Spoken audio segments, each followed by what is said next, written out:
Dobar dan, dragi prijatelji, dobrodošli na TV Balkanska posla. Danas ćemo vam pokazati kako se pravi srpska pljeskavica.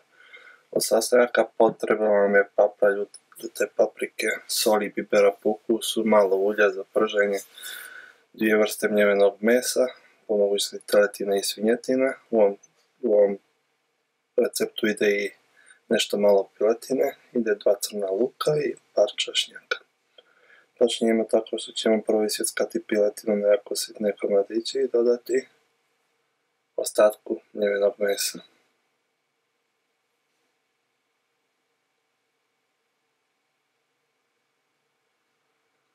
Kada je to gotovo, dodajemo začine. Treba posoliti i poprati, dati biber,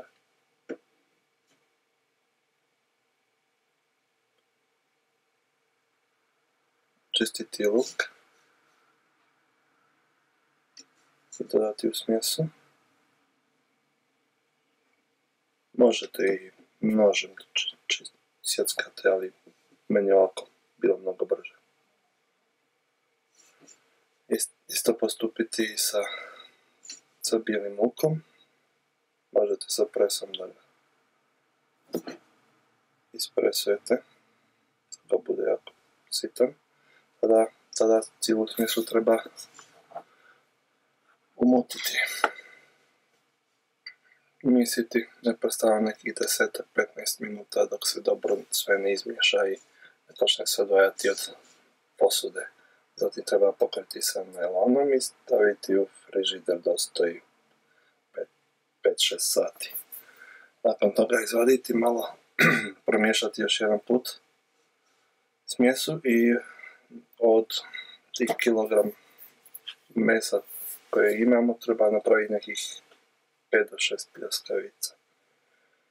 Imate prvo, kao što vidite, jednu loptu i onda je stavite na ravnu površinu i dlanom polako dovedete u željeni oblik. Isto postupiti sa ostatkom mesa. Ovdje vam pokazujemo kako se i pravi gurmanska pljeskavica sa kajmakom, osim obične. Potrebno vam je nekih 10-20 grama kajmaka koji ćete postaviti na jednu pljeskavicu, zatim poklopiti sa drugom.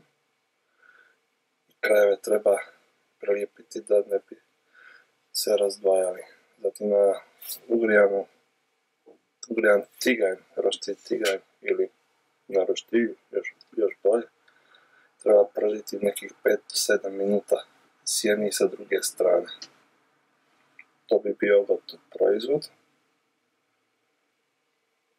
I evo kako to sve izgleda servirano uz vrbe salatu i luk i pomfrit.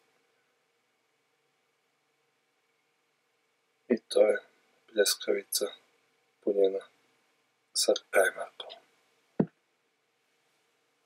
Probajte, lajkujte nas,